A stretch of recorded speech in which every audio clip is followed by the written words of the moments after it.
ನಾನು ನಂದು ವೈಯಕ್ತಿಕ ಅನುಭವವನ್ನ ಹೇಳ್ಕೊತಿದ್ದೀನಿ.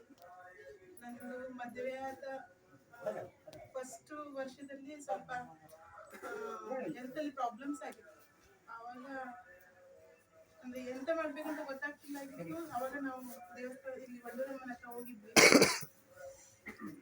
ನಮಗೆ ಯಾವತ್ತೂ ಸಹ ಅಲ್ಲಿ ಗುರುಗಳು ಮಾತಾಡ್ಲಿಕ್ಕೆ ಸಿಗೋದಿಲ್ಲ ಆಗಿತ್ತು. ಆ ದಿವಸ ತುಂಬಾ ಹೊತ್ತು ಮಾತಾಡಿ ನನ್ನ ಆರೋಗ್ಯ ಸಮಸ್ಯೆನ ಅವ್ರ ಹತ್ರ ಹೇಳ್ಕೊಂಡಿದ್ದೆ. ಅವ್ರು ಹೇಳಿದ್ರು, ಅಮ್ಮ ಇದ್ದಾರೆ, ನೀನು ಮತ್ತೆ ಭಯ ಪಡ್ಬೇಕಾಗಿಲ್ಲ, ನಿನ್ನ ಆರೋಗ್ಯ ಸಮಸ್ಯೆ ಎಲ್ಲ ಸರಿಯಾಗತ್ತೆ ಅಂದ್ಬಿಟ್ಟು. ಆಮೇಲೆ ಹಾಗೆ ಬಂದ್ವಿ. ಅಲ್ಲಿ ನಂತರ ಅಂದ್ರೆ ಆರೋಗ್ಯ ಸಮಸ್ಯೆ ನಂಗೆ ಸ್ವಲ್ಪ ಸಂತಾನದಲ್ಲಿ ಸಮಸ್ಯೆ ಆಗಿತ್ತು.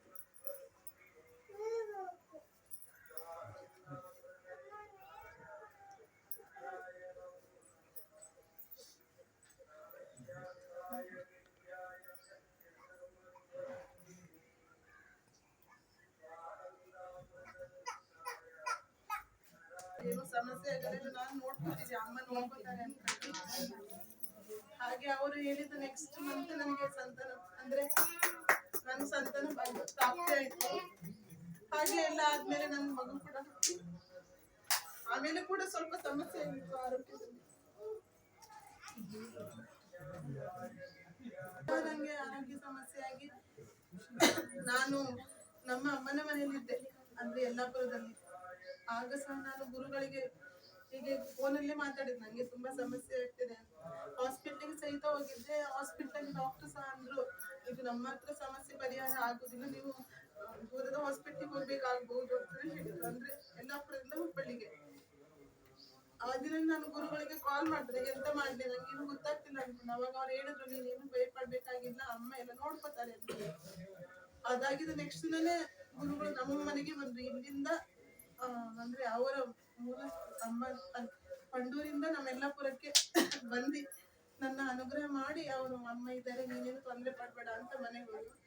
ನನಗೆ ಆರೋಗ್ಯ ಸಮಸ್ಯೆ ಅಂದ್ರೆ ಕಾಲಲ್ಲಿ ಸ್ವಲ್ಪ ಸಮಸ್ಯೆ, ಕಾಲಲ್ಲಿ ಸ್ವಲ್ಪ ಬಾತ್ಕೊಂಡಿತ್ತು ಕಾಲು.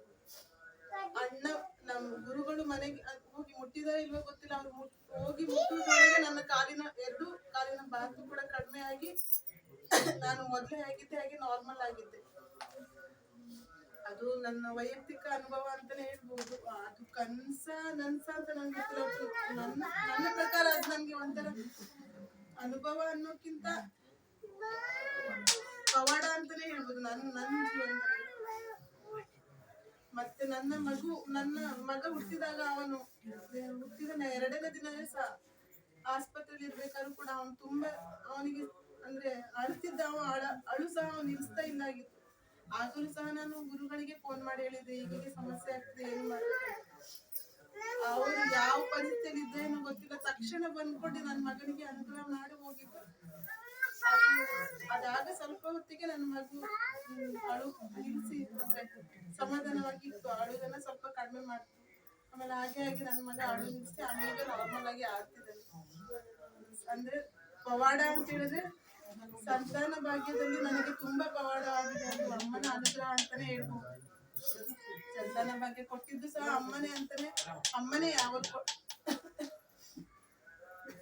ಅದಕ್ಕಿಂತ ದೊಡ್ಡ ಪವಾಡ ನನ್ನ ಹತ್ರ ಹೇಳಕ್ ಮತ್ತೆ ಏನಿಲ್ಲ. ಇಷ್ಟು